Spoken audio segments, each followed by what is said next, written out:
हम लोग स्टार्ट कर रहे हैं थ्योरीज ऑफ मेटेलिक कंडक्शन और इसमें डिस्कस करेंगे electron pool theory, electron gas theory भी इसको बोलते हैं। उसके साथ बाई वैलेंस बॉन्ड थ्योरी हम लोग इसको डिस्कस करेंगे। And then the third one is the molecular orbital theory, जिसको एनर्जी बैंड थ्योरी कहते हैं। तो ये सारी थ्योरीज मेटेलिक कंडक्शन की हम लोग डिस्कस करेंगे। ये वाला टॉपिक आमतौर पर बुक्स में मिलता नहीं है, सो इसको बहुत अच्छे तरीके से पढ़ें और साथ साथ यूट्यूब चैनल को भी सब्सक्राइब करें ताकि आपको अगले लेक्चर्स मिलते रहें।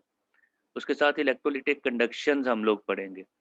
फिर हम लोग डिफरेंस करेंगे, what is the difference between the metallic conduction and electrolytic conduction. तो दोनों में डिफरेंस के साथ साथ कुछ बेसिक सी डेफिनेशन है, उनको हम लोग डिस्कस करने जा रहे हैं। These are the contents of today's lecture. Theories of metallic conduction involve three theories: electron gas theory or electron pool theory, valence bond theory, and energy band theory. It is also called to be a molecular orbital theory. Electrolytic conduction, factors affecting electrolytic conduction, and metallic conduction versus electrolytic conduction हम लोग discuss करेंगे। पहली theory है, it is electron gas theory और electron pool theory इसको नाम दिया जाता है। हम कहते हैं in the case of metal are arranged in their spaces lattices as to properly influence each other and contains outer electrons which are so loosely bonded to the atom that on the average one or two such electrons or of each atom escape into the intervening space। कहते हैं atoms के दरमियान, atoms के जो metal atoms के जो outer shell के electrons हैं, they would become mobile, they will not be in the vicinity of only one atom, बल्कि वो क्या करते हैं, एटम्स के दरमियान जो स्पेस लेटिसेस बाकी होती हैं उनके दरमियान चले जाते हैं। और एट अ टाइम वो एक एटम का हिस्सा नहीं होते बल्कि डिफरेंट एटम्स का हिस्सा होते हैं। And they wanders in between the atoms in those spaces which are in between these atoms. जो एटम्स के दरमियान एम्प्टी स्पेसेस होती हैं उनके अंदर ये इलेक्ट्रॉन मूव करना शुरू कर देते हैं। दीज फ्री इलेक्ट्रॉन्स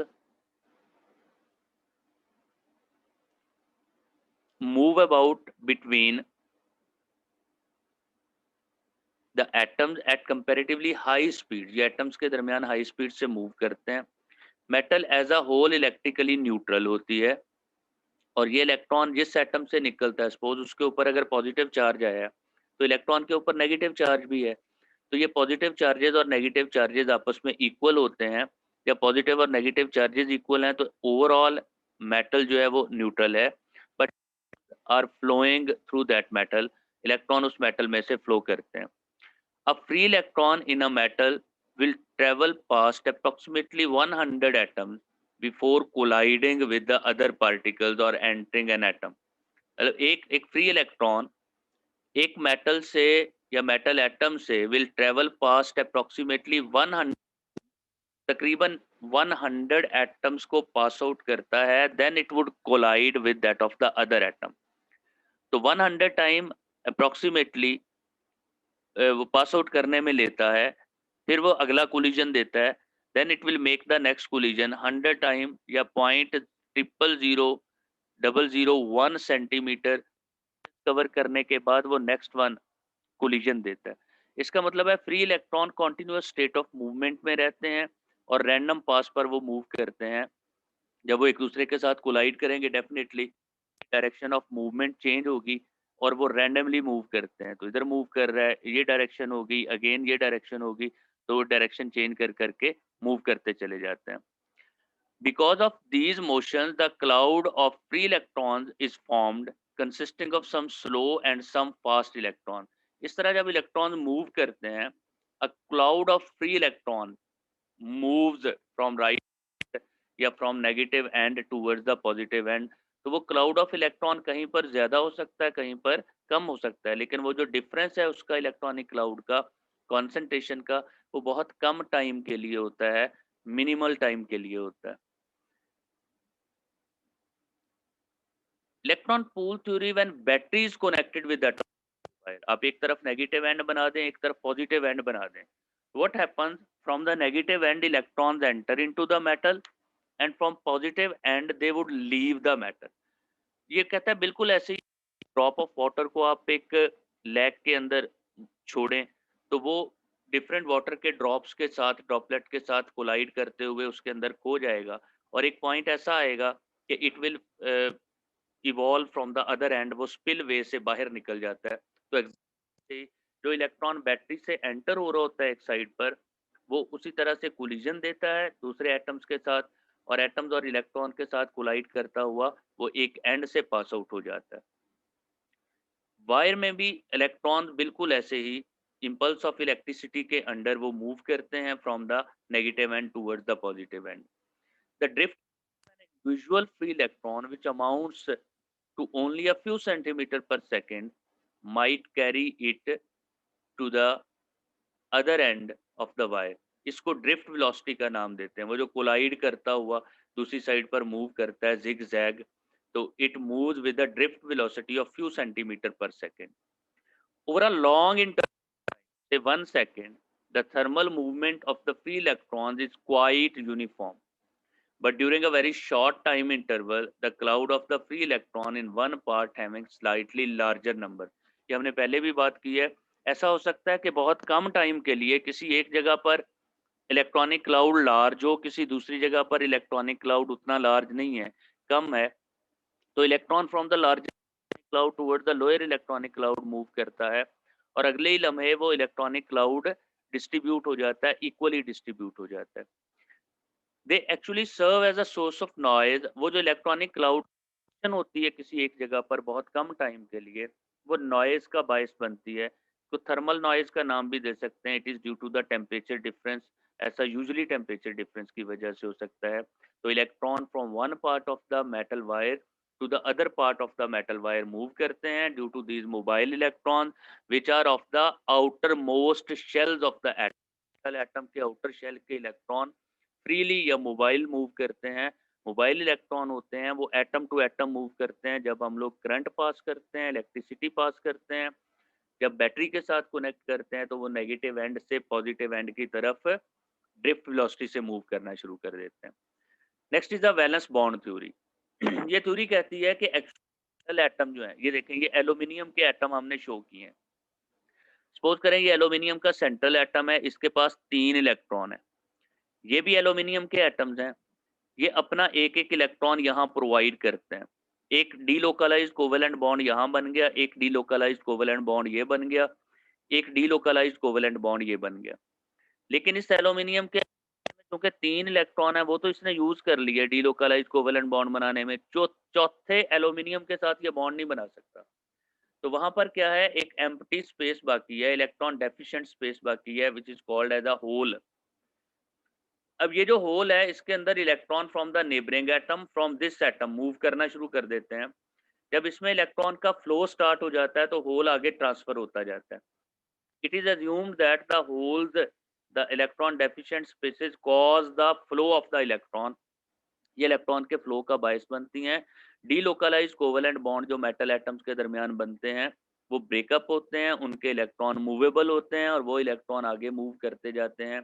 इस तरह से डीलोकलाइज्ड बॉन्ड के ये electron keep on forming and vanishing and they pass the electric current. वो फॉर्मिंग और वैनिशिंग की वजह से इलेक्ट्रिक करंट पास आउट करने का बायस बनते हैं। तो इलेक्ट्रॉन डेफिशिएंट स्पेसेस को हम लोग होल का नाम देते हैं। तो it was all about valence bond theory. Next is the energy band theory. कहता है, देखें, जब भी हम लोग बात करते हैं कि दो एटम आपस में ज्वाइन हो रहे हैं मॉलिक्यूलर ऑर्बिटल, ये एटॉमिक ऑर्बिटल आपस में मिलकर क्या बनाती हैं, मॉलिक्यूलर ऑर्बिटल बनाती हैं।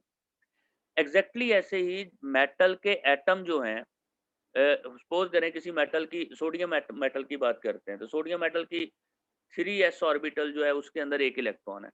तो दो एटम की 3s और 3s ऑर्बिटल क्या बनाएंगी, सिग्मा 3s और sigma star 3s molecular orbital.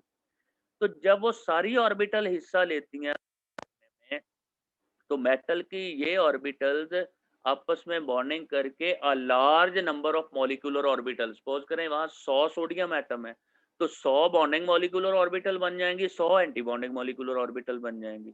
अब तो बॉन्डिंग और एंटी बॉन्डिंग ऑर्बिटल बनी है, उनकी energy very close to each other है।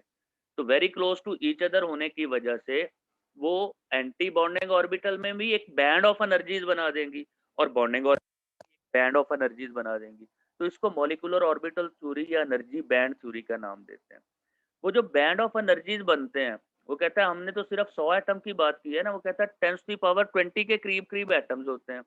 तो इतने ज्यादा एटम जब बॉन्डिंग और एंटी ऑर्बिटल या नॉन बॉन्डिंग मॉलिक्यूलर ऑर्बिटल के सेट बनाएंगे, तो उन सेट ऑफ ऑर्बिटल्स के क्लोजली स्पेस्ड लेवल जनरेट होंगे, जिनको बैंड का नाम दिया जाएगा।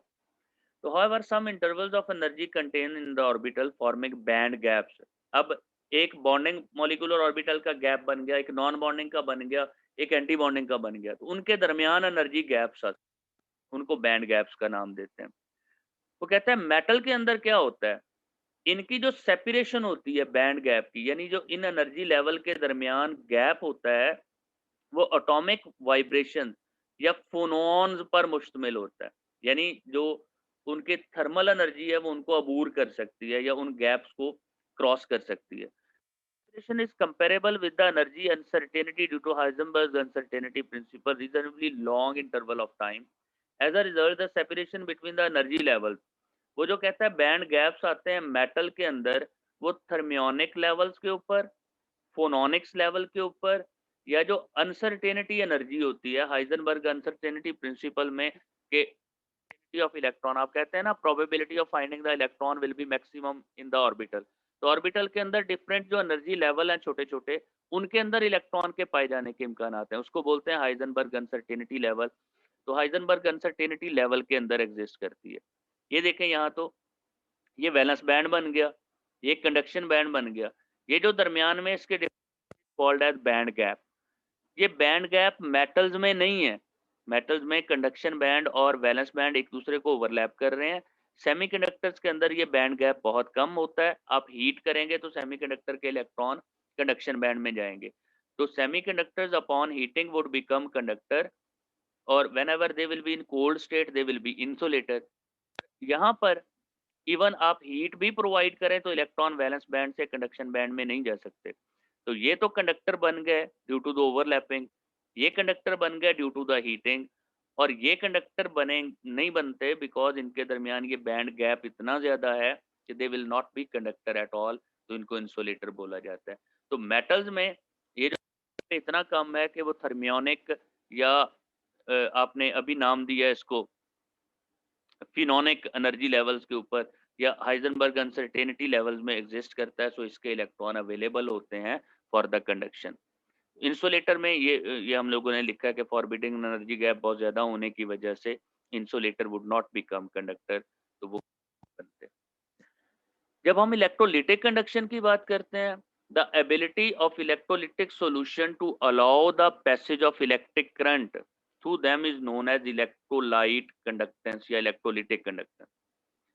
इलेक्ट्रोलाइट में से current due to ions move करता है। This ability is rendered by ions that are present in the electrolyte or in the solution.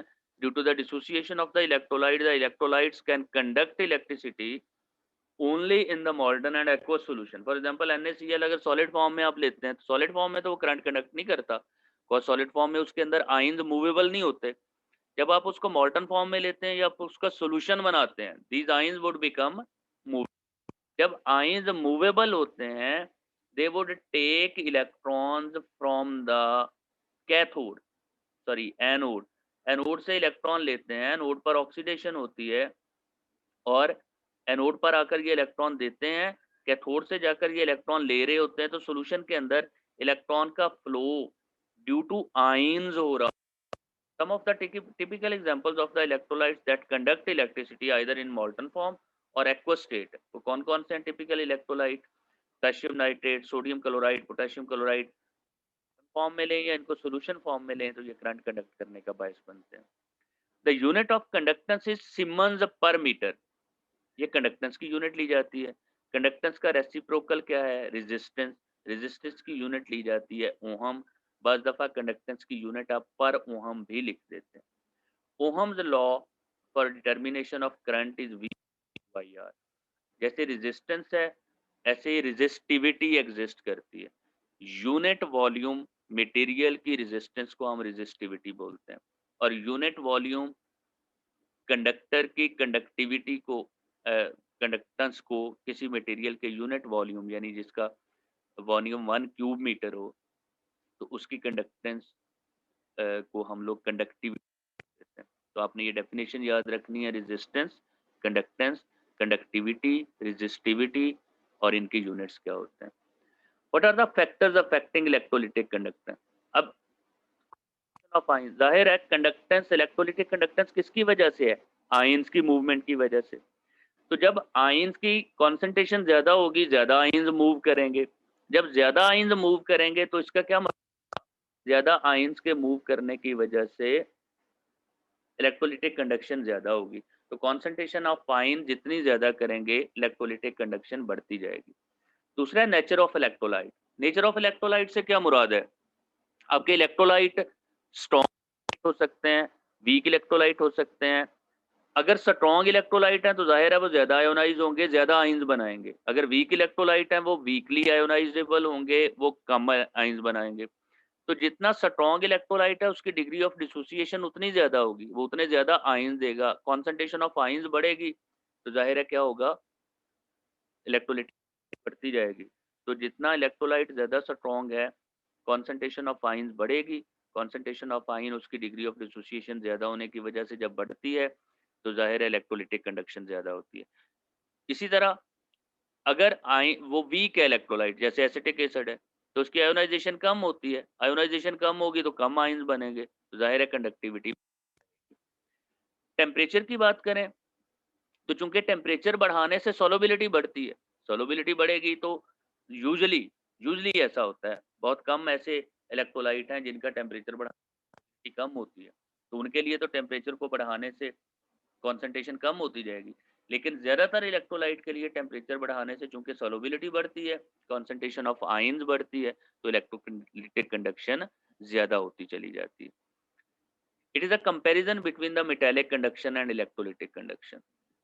Metallic conduction क्या होती है? Due to the flow of electrons through solids, electron का flow. It is due to the flow of ions through the molten electrolytes और electrolytic solution. Metallic conduction physical phenomena है जिसमें electrons just एक side से दूसरी side पर move करते हैं, वो किसी किस्म के केमिकल इफेक्ट का बायस नहीं बनते। लेकिन इलेक्ट्रोलिटिक कंडक्शन में हमेशा एक केमिकल चेंज इन्वॉल्व होता है। In this conduction matter does not transfer, इसमें मटेरियल ट्रांसफर नहीं होता, जबकि इसमें तो होता ही मैटर ट्रांसफर है, आयंस ही मूव कर रहे होते हैं। Increase in temperature cause to decrease, यहाँ मेटालिक कंडक्शन में जैसे टेम्परेचर बढ़ाते हैं रेजिस्टेंस बढ़ती है, इसका मतलब है कंडक्शन कम हो जाती है। लेकिन यहाँ पर यूजुअली टेम्परेचर से चूंकि मोबिलिटी आयंस की बढ़ती है, तो आयंस की मोबिलिटी बढ़ने से कंडक्शन, इलेक्ट्रोलिटिक कंडक्शन बढ़ जाती है। वाइब्रेटिंग कर्नल्स कॉल्स रेजिस्टेंस, इसमें वो जो एटम की वाइब्रेशन हो रही होती है, वो रास्ते में टकराते हैं इलेक्ट्रॉन के साथ, तो वो वाइब्रेटिंग कर्नल्स रेजिस्टेंस का बायस बनते हैं। यहाँ आयनिक इंटरेक्शन, आयंस एक दूसरे के साथ इंटरेक्ट कर सकते हैं, विस्कोसिटी की रेजिस्टेंस बढ़ती है, मतलब लिक्विड की विस्कोसिटी ज्यादा होगी तो उसमें से आयंस का मूव करना मुश्किल हो जाएगा। कंडक्टेंस थ्रू मेटल्स और ग्रेफाइट ये एग्जांपल है, and it is the conduction through the solutions of acids, basis और सॉल्ट्स और मॉल्टन सॉल्ट्स वगैरह, इनमें से जो कंडक्टेंस होती है उसको आप नाम देते हैं इलेक्ट्रोलिटिक कंडक्शन का।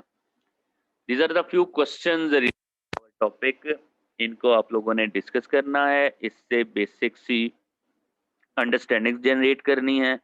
ये इंपॉर्टेंट है, ओहम्स लॉ क्या है, रेजिस्टेंस क्या है उसकी यूनिट, कंडक्टेंस क्या है उसकी यूनिट, स्पेसिफिक रेजिस्टेंस क्या है एंड इट्स यूनिट, और उसके साथ specific conductance and its unit. Student, ये आज का लेक्चर था।